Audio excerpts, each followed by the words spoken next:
In 1997, Psygnosis launched a space combat game that did something revolutionary. It made your choices genuinely matter. Colony Wars didn't just offer branching missions. It featured multiple entirely different endings based on your performance, including one where you could actually lose the war. But here's what separated it from every other space shooter. Hidden within this cinematic masterpiece are secret ships, unlockable through specific mission performances, alternate campaign paths that completely changed the story's trajectory, a physics system that made every ship handle uniquely in the vacuum of space. How did a game inspired by Wing Commander and Star Wars create something that felt entirely its own? And why do space combat enthusiasts still argue that Colony Wars captured tactical depth that modern games struggle to replicate? Stick around as we explore how this PlayStation exclusive spawned 2 sequels, influenced an entire generation of space combat games, and discover the shocking elements most players never witnessed. By the end, you'll understand why this overlooked gem deserves to be remembered alongside the greatest cinematic experiences of the PS1 era.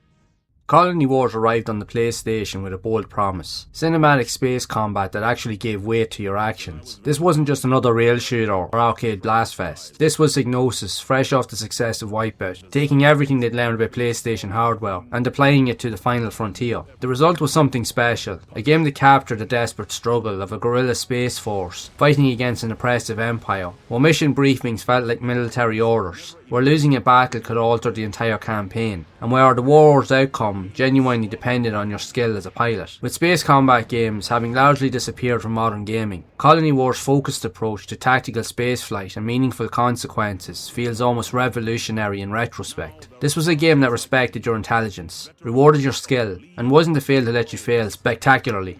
1997 was the PlayStation's golden year. Final Fantasy VII had proven the console could handle epic narratives. Metal Gear Solid was still months away from redefining stealth gaming. Meanwhile, space combat sims were thriving on PC with titles like Wing Commander dominating the genre. Psygnosis saw an opportunity: bring that cinematic space combat experience to the PlayStation, but make it distinctly console friendly, not dumbed down, streamlined. Focused on the thrill of dogfighting rather than managing power systems across 12 different subsystems. The game drew inspiration from Star Wars, Battlestar Galactica, and the political intrigue of classic sci-fi novels. They wanted something darker, grittier, a story about desperate rebels fighting overwhelming odds, but victory was never guaranteed. The Colonial Navy has been driven to the brink of extinction by the Earth's empire, operating from the last stronghold near Neptune. The League launches a desperate counter-offensive to reclaim the solar system. Your Navy pilot thrusts into this meat grinder, flying increasingly dangerous missions against impossible odds. But here's the genius: Colony Wars doesn't tell you that this is a story about inevitable triumph. Some missions are designed to be nearly impossible. The game fully expects you to fail on some objectives, and when you do, the campaign adapts, the story branches, new missions appear, and you're suddenly fighting a very different war. This wasn't just multiple endings tacked on at the finish. This was genuinely adaptive narrative that responded to your performance throughout the entire campaign. Psygnosis understood the presentation mattered. Mission briefings featured full motion video with actors delivering orders. Between missions, new broadcasts updated you on the war's progress. Your victories reported as propaganda, your failures acknowledged with sobering honesty. The cutscenes weren't Hollywood budget spectacles, but they sold the desperate atmosphere brilliantly. Commander sending you into suicide missions with apologetic tones, distress calls from colonies under attack, victory celebrations tempered by casualty reports. This was Psygnosis applying their Wipeout-honed presentation skills to military sci-fi, creating an immersive campaign structure that made you feel like a soldier in a larger war, rather than the chosen one destined to save everything.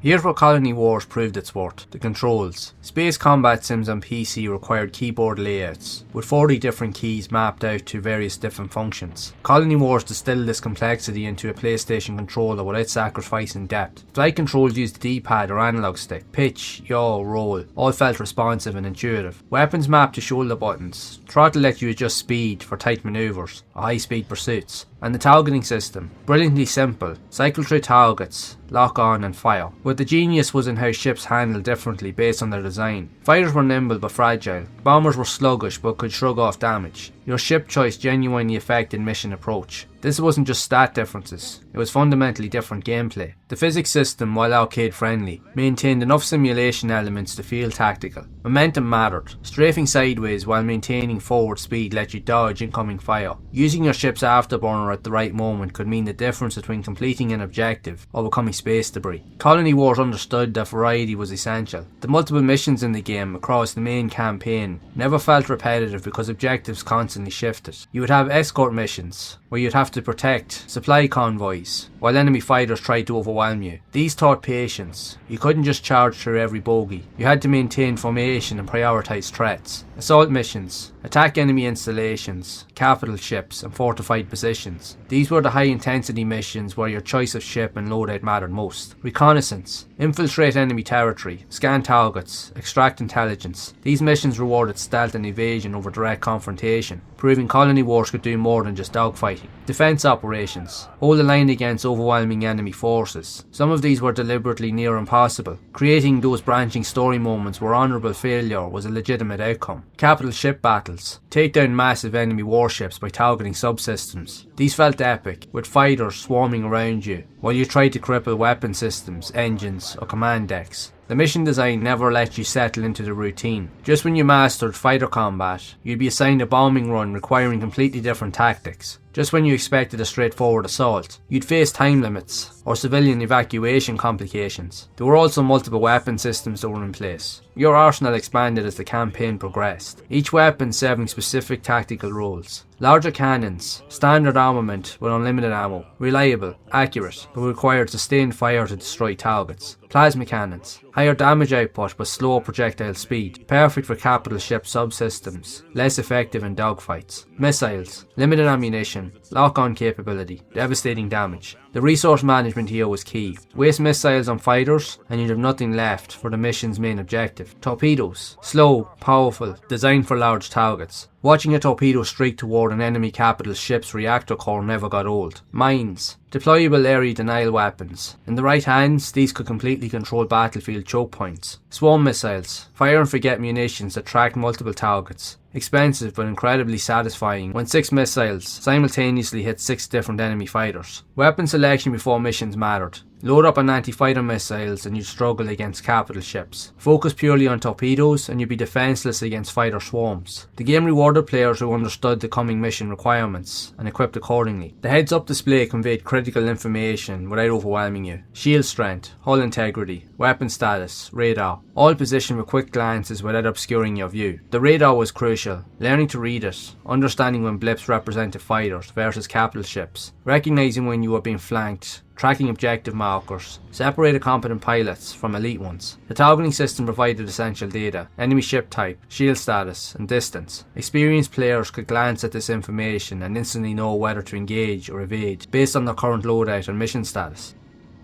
But how does the branching narrative actually work? This is where Colony Wars became genuinely special. The campaign featured 5 possible endings, not just different cutscenes at the finale, but entirely different final missions based on your performance throughout the war. The game tracked your mission results, complete victories, partial successes and failures. Based on this cumulative performance, the story branched at key points, sending you down different narrative paths. Dominate early missions and you'd find yourself leading the League's triumphant offensive, pushing the Empire back across the solar system. These missions grew progressively more aggressive, culminating in an assault on Earth itself. Win some, lose some, and you'd experience a more desperate back and forth campaign. Victories were temporary, setbacks were crushing. This felt like an actual war of attrition. Failed too many objectives early in the League's situation became dire. Missions shifted to delaying actions, evacuations, desperate last stands. But here's the remarkable thing. These weren't punishment routes. They were legitimate story paths with their own narrative weight. Succeed too ruthlessly. Complete every optional objective, including civilian casualties, and you'd unlock a dark ending where the League's methods became indistinguishable from the Empire's tyranny. Perform exceptionally across the specific mission parameters and you can unlock a hidden campaign path where League and Empire forces united against a greater threat. This wasn't just cosmetic. Different endings meant different final missions with unique objectives, different enemy compositions, different emotional tones. Players compared notes and realised that they experienced fundamentally different campaigns. But there was a weight of consequence. Failed to protect a convoy, that supply line was cut, affecting resource availability in later missions. Lost a defence mission, the colony was destroyed, removing it from future strategic calculations. Succeeded at reconnaissance, You'd unlock intelligence about enemy movements, opening new mission opportunities. The game never explicitly spelled out these connections. You'd simply notice that the war was evolving based on your actions. Commanders would reference previous missions, news broadcasts would report consequences of your victories or failures, and the overall campaign momentum shifted based on cumulative performance. This created genuine investment. Your failures mattered, your victories mattered. The war felt real because it responded to you rather than dragging you along a predetermined path. Colony Wars expected multiple playthroughs.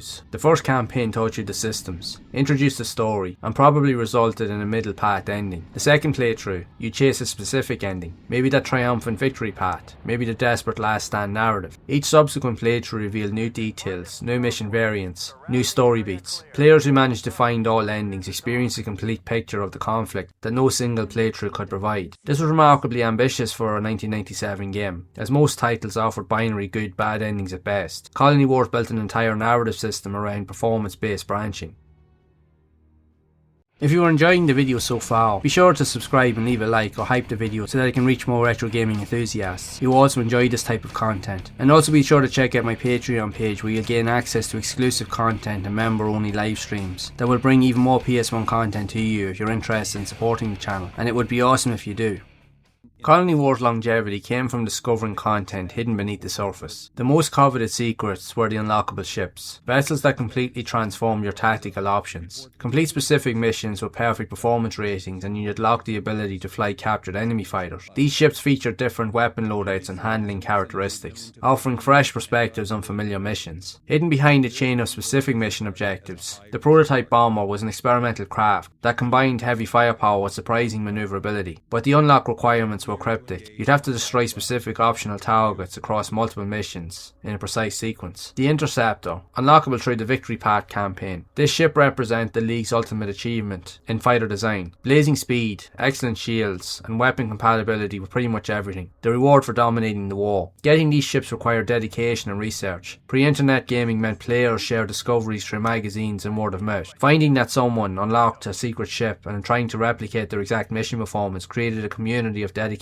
pilots comparing notes. Performance rankings after each mission went beyond simple numerical scores. Achieving perfect rankings on specific missions unlocked hidden content. Certain perfect performances opened bonus objectives not available on the standard campaign path. These missions often featured unique scenarios, asteroid-filled navigation challenges, stealth infiltrations, and experimental weapon testing. Perfect rankings on weapon-restricted missions, where you were limited to specific armaments, unlocked those weapons for use on any mission, dramatically expanding your tactical options. Achieve more perfect ranks across specific mission sets, and you unlock galleries showing concept art, ship designs, and early story treatments. For dedicated fans, this behind-the-scenes content was a treasure trove. The perfect ranking requirements were demanding but fair. You needed to complete all objectives, maintain high accuracy, take minimal damage, and finish within time parameters. It wasn't about luck, it was about mastery. Buried within the game's code were hidden audio files, alternate mission briefings, scrapped story branches, and developer commentary. Savvy players using save game editors or PC emulation tools discovered an entire layer of cut content that hinted at even more ambitious narrative plans. Some of these revealed that the 5-ending structure was actually simplified from an original design, featuring nearly 9 possible campaign conclusions. The hidden files contained briefings for missions that never made the final release, showing how the developers had envisioned an even more complex branching structure. The in-game ship database and tactical manual contained hidden information. Certain button combinations during these screens revealed the enemy ship's weaknesses, detailed information where you could target specific enemy vessels for maximum damage. The game gave you general targeting advice, but these hidden tips revealed optimal strike points. Historical context, extended lore about the Earth colonial conflict, explaining how the war started, key battles that occurred before your campaign, and political background that added depth to the story. Developer messages, cheeky comments from the development team hidden in database entries. Finding these felt like discovering secret messages in a military manual, completely unexpected but delightfully playful. But there were also various physics patterns and exploits. Dedicated players discovered advanced techniques the game never explicitly taught. The drift boost, by cutting throttle to zero while maintaining momentum, then engaging afterburner in a different direction, you could execute rapid direction changes while maintaining high speed. This made you nearly impossible to hit in dogfights. The capital ship shield exploit, positioning yourself inside a friendly capital ship shield envelope while maintaining maneuverability, let you attack enemies from relative safety. Not cheating, creative use of the game mechanics. The torpedo-led technique. The torpedoes had slow travel time, but by understanding enemy ship movement patterns, you could calculate lead times for long-range strikes that connected before enemies knew they were targeted. These techniques weren't glitches, they were emergent gameplay from a robust physics system. Mastering them transformed you from a competent pilot to tactical genius. But I think we also have to be direct in this entire approach. Colony Wars open missions can be brutal. The game doesn't hold your hand, and the difficulty expects you to learn through repeated failure. Those first few missions, where you're still adapting to 3D space combat, prepare to see the mission fail screen repeatedly. Enemy AI was aggressive and competent. Fighters would flank you, bombers would prioritise mission critical targets over engaging you, and capital ships would deploy defensive fighters the moment you approached. The game played to win, and casual approaches got you vaporised. Some missions were deliberately overwhelming. Defence operations where you were outnumbered 10 to 1 tested your ability to prioritise threats and manage limited resources. Not every player wanted this level of challenge, and that's fair, but for those who pushed through, the mastery felt earned. 3D space combat presented unique challenges. Without ground reference points, spatial awareness required constant radar checking. New players often found themselves disorientated, unsure which direction they were travelling in, or where threats were positioned. The camera, while genuinely functional, occasionally struggled during close quarters combat, near capital ships or asteroids. The lock-on system helped, but manual camera control sometimes fought against you, while trying to maintain visual contact with targets during complex manoeuvres. These weren't design failures, they were inherent challenges of simulating 3D space combat on 1997 hardware with limited control inputs. But they created a learning curve that some players never overcame, which is unfortunate because the game's brilliance lay just beyond that initial barrier. The branching narrative's flip side, failing missions felt terrible in the moment. You'd spend 20 minutes fighting through a complex operation, fail the final objective, and watch the campaign branch toward a less favourable path. The game didn't punish you with a game over screen, it punished you with narrative consequences. For players invested in achieving the victory ending, the game system didn't allow mission replay from the menu. You had to achieve your desired outcome on your first attempt or restart the entire campaign. This created tension but also frustration. The fine line between meaningful consequences and punitive design depended entirely on player perspective and frustration tolerance. The narrative required attention. Mission briefings contained crucial information. Ignore them and you'd miss critical context about objectives, enemy compositions, and strategic importance. The news broadcasts between missions provided essential story context that enriched the campaign, but the game never forced you to watch the briefings. Players who skipped them found themselves confused about objectives or missing the narrative weight of certain missions. The story rewarded engagement, but didn't mandate it, meaning some players experienced a shallower version of the campaign than intended. The voice acting, while earnest, suffered from the limitations of 1997 FMV technology. Some performances felt stiff, and compression artifacts marred the video quality. These technical limitations didn't ruin the experience, but prevented it from achieving the cinematic perfection it aspired to.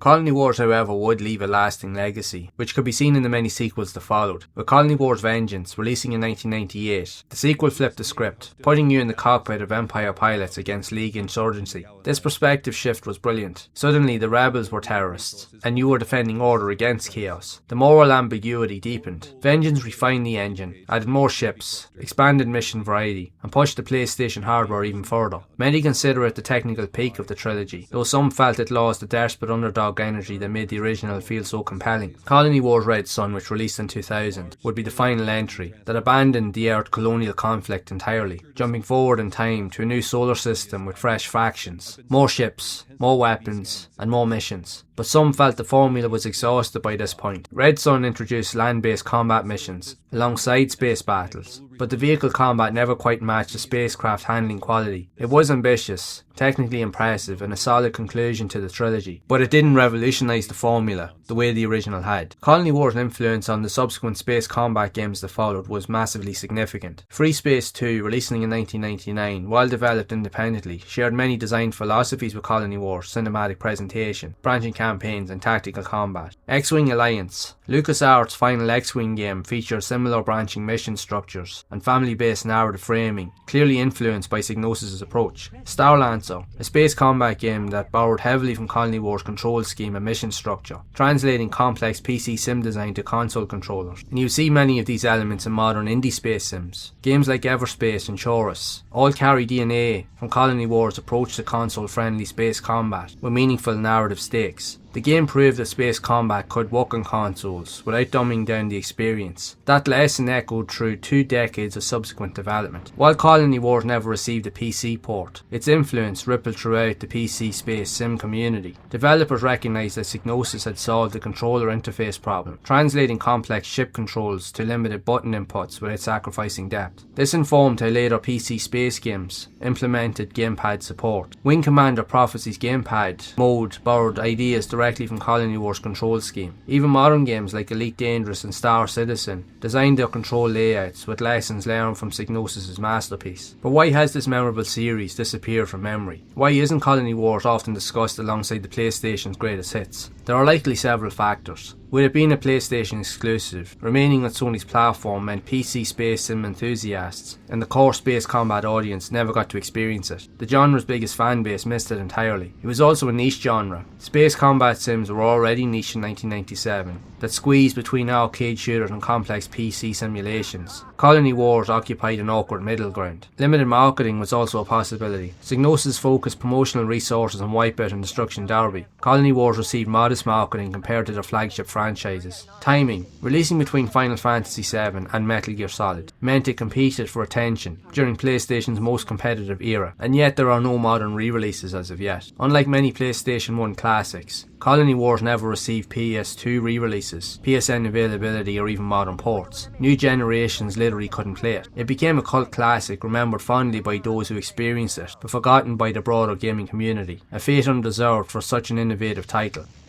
What does the game offer in today's context? Playing Colony Wars in the modern era offers something increasingly rare. A focused narrative-driven space experience that respects your time and intelligence. There's no loot grinding, no season passes, no live service elements. Just a complete campaign with meaningful choices and multiple paths to discover. The 8 to 12 hour campaign length per path means you can experience the full story arc in manageable sessions. The branching structure provides built-in replay value. Seeing all 5 endings means experiencing 30 plus hours of content that feels distinctive rather than repetitive. For players exhausted by open world games demanding hundreds of hours of filler content, Colony Wars' laser focused mission structure feels refreshing. Every mission matters. Every objective serves the narrative. No padding, no busy work. Modern emulation significantly improves the experience, with upscale resolution. Running at 1080 or 4K makes the ship's UI and space environments dramatically clearer. The PlayStation's native resolution, while still looks good even by modern standards, but upscaling reveals details originally obscured. Improved frame rate. While the original targeted 30 frames per second, emulators can boost performance up to a locked 60 frames per second or higher, making combat feel dramatically more responsive. Texture filtering. Modern filtering options smooth the angular textures, reducing visual artifacts while maintaining the original art style. Save states. The ability to save mid-mission eliminates the checkpoint frustration, letting you experiment with different tactical approaches without replaying entire 20-minute operations. These enhancements address technical limitations without compromising what made the game special. It's arguably the best way to experience Colony Wars today. But who should play this? Colony Wars will appeal to players who appreciate narrative-driven gameplay, where your choices genuinely matter. Tactical combat that rewards planning over reflexes alone. 90s sci-fi aesthetics that blend Star Wars dogfighting with Battlestar Galactica's military drama. Branching campaigns with meaningful consequences. Challenging gameplay that requires mastery rather than grinding. Complete experiences without modern monetization or content padding. If you're a fan of Wing Commander, then Colony Wars will also scratch that itch. If you also enjoy the Ace Combat game's mission-based structure and want to see it in space, Colony Wars helped to pioneer that approach. If you're curious about the origins of modern space combat games like Everspace, this provides essential historical context, but it won't appeal to everyone. The difficulty in the presentation may have aged, but for the right player, it offers something modern gaming rarely provides. A complete, focused, meaningful branching space combat campaign that treats you like an intelligent adult. Colony Wars stands as one of the PlayStation's most ambitious achievements. A game that took the cinematic space combat genre from PC and translated it almost flawlessly to console, while still adding genuinely meaningful narrative branching that most games still can't match. decades later. The mission variety kept combat engaging across multiple campaigns. The branching narrative created real consequences for your performance. The control scheme proved space combat could work beautifully on a console controller. The hidden secrets on unlockable ships gave it longevity that extended far beyond the initial completion. The visual presentation and 90s sci-fi aesthetic captured the era's love of space opera perfectly. This would further be enhanced with the low poly visuals that were on display. That really suits the aesthetic the game was going for. And its influence on games like Free Space 2, Star Lancer, and modern indie space sims established design foundations that persist today. Was it perfect? No. The learning curve was steep. The mission failure consequences could frustrate, and some technical limitations showed the PlayStation's age. But it achieved something remarkable, creating a tactical space combat experience with narrative weight that proved console hardware could deliver sophisticated genre experiences previously exclusive only to the PC. So here's my challenge to you. Track down Colony Wars through emulation or original hardware. Push through those challenging first few missions. Don't judge it for the first hour alone. Experience at least 2 different campaign paths to understand how dramatically the branching paths affect the story. Unlock those secret ships and discover the hidden content. Appreciate how it captured 90s sci-fi cinema's dramatic scope. You're not playing a forgotten relic. You're experiencing an important evolutionary step in space combat gaming that influenced everything from Free Space to modern indie titles. You're seeing where games like Everspace learned that console-friendly controls could coexist with tactical depth. And if you've enjoyed this exploration of the PlayStation space combat masterpiece, check out other videos celebrating the console's more ambitious genre experiments. From Warhawk's aerial combat to G-Police dystopian law enforcement to Rebel Assault 2's Star Wars license action, we're honouring the games that proved the PlayStation could deliver experiences beyond platformers and RPGs, creating memories that linger decades later. If you want even more exclusive content, be sure to check out my Patreon page if you're interested in supporting the channel. We're honouring the games that proved the PlayStation could deliver experiences beyond platformers and RPGs. And remember, the best games aren't always the most famous ones. Sometimes the forgotten experiments are exactly what you've been searching for. Now get out there, report for duty, honour the Colonial Navy League's sacrifice, and as always, keep those gaming memories alive.